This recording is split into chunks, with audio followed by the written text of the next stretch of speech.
नमस्कार मित्रों, ये हमारा करप्शन कंट्रोल का तीसरा वीडियो है। इस वीडियो में हम अपराध को कम कैसे किया जा सकता है और केस कैसे जल्दी सॉल्व किए जा सकते हैं उस विषय पे बात करेंगे। तो सबसे पहले नार्को टेस्ट। नार्को टेस्ट क्या होता है?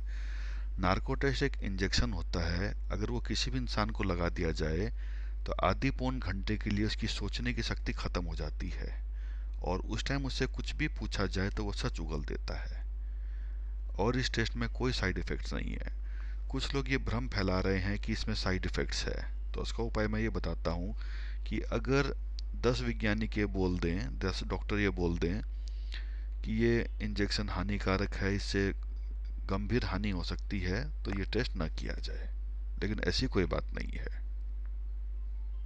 तो क्या है कि जो नार्को टेस्ट है, अब उसका क्या करना चाहिए कि जितने भी अपराधी हैं या जितने लोगों के ऊपर केस चल रहा है, सभी का नार्को टेस्ट करना चाहिए।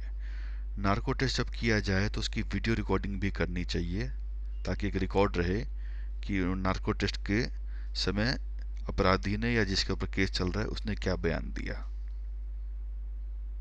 अब सवाल ये उठता है कि नार्को टेस्ट के दौरान जो भी आदमी है जिसके ऊपर किया जा रहा है, अगर वो जो भी बोलता है क्या उसको सच मान लिया जाए? उसका उपाय ये होना चाहिए कि वो जो भी बोलता है उसको सच ना माने, लेकिन वो जो भी बोलता है उसके हिसाब से कार्रवाई की जाए। जैसे मैं एक उदाहरण देता हूँ। जैसे मान लीजिए किसी के ऊपर चोरी का आरोप है, उसका नार्को टेस्ट करिए। अगर वो नार्को टेस्ट में बोल देता है कि हाँ मैंने चोरी की है, तो उसे ये पूछा जाए कि आपने पैसे कहाँ छुपाए हैं, या सोना चोरी किया तो कहाँ छुपाया है। जहाँ पर वो बोलता है यहाँ छुपाया, वहाँ जाके चेक किया जाए, तलाशी ले जाए। अगर वहाँ पर मिल जाता है तो उससे साफ साफ साबित हो गया कि उसने चोरी की है और वो अपराधी है। तो इस तरीके से नार्को टेस्ट से जो जानकारी निकल के आती है उसका इस्तेमाल ऐसे किया जाए। एक और उदाहरण लेते हैं। मान लीजिए कोई महिला किसी पुरुष के ऊपर झूठा रेप का आरोप लगा दे, बलात्कार का आरोप लगा दे। तो इसमें इसको कैसे किया जाए? पहले उस पुरुष का नार्को टेस्ट किया जाए। तो वो नार्को टेस्ट में बोल देगा कि मैंने बलात्कार नहीं किया है। अब इसके बाद लड़की का टेस्ट किया जाए, नार्को टेस्ट। लड़की बोल देगी हाँ भाई मेरा बलात्कार नहीं हुआ, मैं इस पर झूठा आरोप लगा रही हूँ। तो इस तरीके से केस तो तुरंत साफ साफ हो गया। लड़का बोल रहा है मैंने किया नहीं, लड़की बोल रही है कि मैंने आरोप लगाया है। तो केस वहीं का वहीं सॉल्व हो जाता है।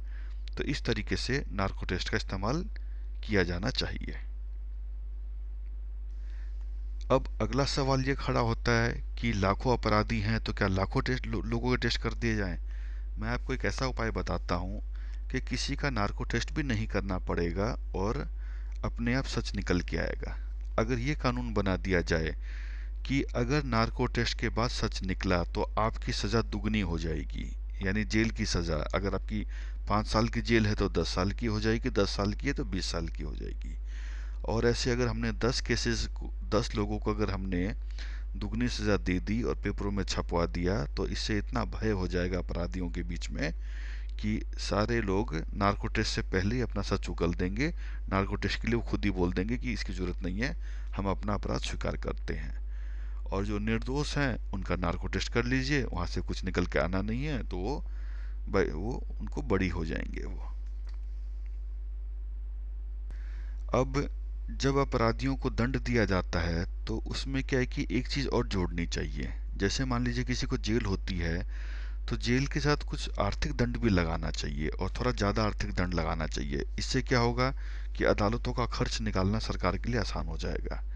इसमें ऐसा होगा कि कि जितनी जेल हुई है उसके साथ उसको कुछ एक पैसे की रकम होगी। अगर वो नहीं देता है तो उसकी 20% जेल का समय बढ़ा दिया जाएगा। मान लीजिए अगर किसी की 10 साल की सज़ा है तो 20% यानी 2 साल, यानी 10 साल की जेल 12 साल की हो जाएगी।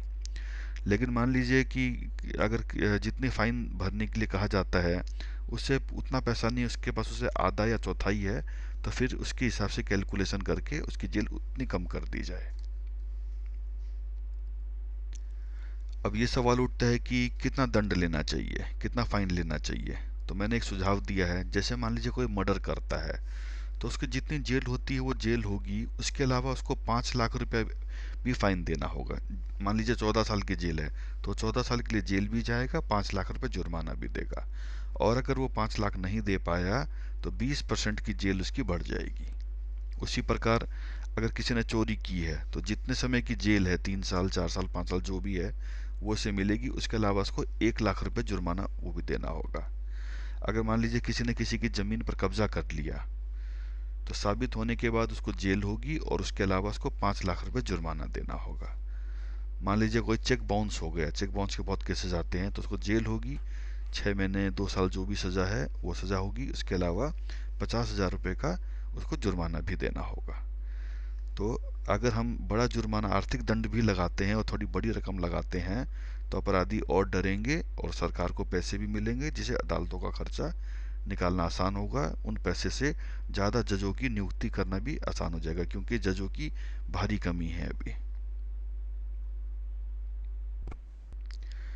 अब जजों के बारे में, जज लोग क्या कर रहे हैं कि काफ़ी जज आपके केस डिले पर डिले करते जाते हैं। तो उसका समाधान ये होगा कि अगर कोई भी जज ने 3 महीने के अंदर अंदर निर्णय नहीं दिया है, तो या तो उसका कारण बताएगा, रीज़न बताएगा, और रीज़न सही नहीं है तो फिर उसको रिज़ाइन करना पड़ेगा, उसको अपनी नौकरी छोड़नी पड़ेगी।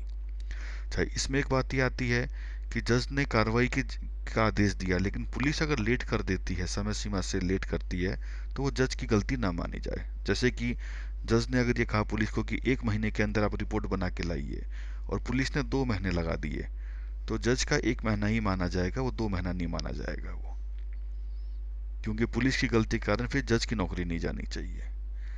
अब एक और समस्या है कि केसेस बहुत ज़्यादा हैं, तो जज कैसे हैंडल कर पाएंगे? तो इसलिए क्या है कि जब तक ज़्यादा जजों की नियुक्ति ना हो जाए, ज़्यादा जज जब तक अपॉइंट ना हो जाए, तो जजों को ये मौका दिया जाएगा कि वो कम केसेस ले सकते हैं। जैसे मान लीजिए कोई जज अगर 500 केस लेता है, तो 500 की जगह 400 ले ले या 300 ले ले। और क्या है कि इसमें ये सवाल उठता है कि जज फिर एकदम कम केस लेने लगेंगे। ऐसा भी नहीं है, क्योंकि सारे जजों के रिकॉर्ड चेक होंगे कि किसने कम लिए हैं, किसने ज़्यादा लिए हैं, तो वो रिकॉर्ड होता रहेगा। तो इसमें ऐसा नहीं कि वो पूरे लेना छोड़ देगा या कम कर देगा। तो इससे क्या होगा, केस जल्दी सॉल्व होंगे, जजों के ऊपर भी प्रेशर रहेगा, और कम केस लेने पर जजों के ऊपर भी अपना, उनके पास पर्याप्त समय रहेगा अपना काम करने के लिए। यहाँ पर मैं एक और प्रस्ताव कर रहा हूँ, इसमें काफ़ी कुछ लोगों को आपत्ति हो सकती है, लेकिन अगर आपको ये कानून सही न लगे तो आप इसको इग्नोर कर सकते हैं। मेरा यहाँ प्रस्ताव ये है कि नागरिक को यह अधिकार होगा कि वो समाज की भलाई के लिए कोई भी कानून तोड़ सकता है।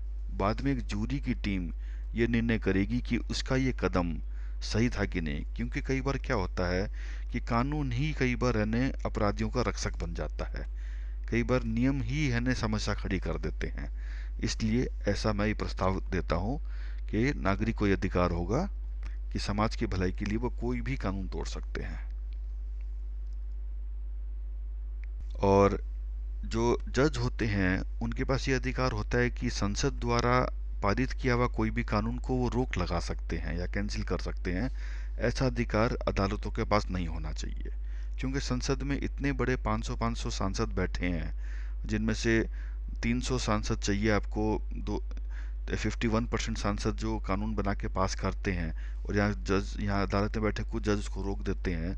तो ये कोई सही तरीका नहीं हुआ। इसलिए जजों के पास ये अधिकार नहीं होगा कि वो संसद के कानून को रोके। जज का काम खाली इतना होगा कि जो आपराधिक केस आ रहे हैं उनके ऊपर वो जो कानून बनाए गए हैं उसके हिसाब से उन्हें दंड दे। अदालत का काम सिर्फ इतना ही होना चाहिए। तो इसी के साथ मैं ये वीडियो समाप्त करता हूँ। आपको और वीडियोस बना के दूंगा, क्योंकि मेरे पास मुद्दे सैकड़ों की संख्या में हैं, लेकिन जो सबसे ज़रूरी मुद्दे हैं उनको मैं सबसे पहले आगे बना के दूंगा। अगर वीडियो आपको पसंद आए तो आप लाइक करिए, इसको शेयर करिए और सब्सक्राइब करना ना भूलें।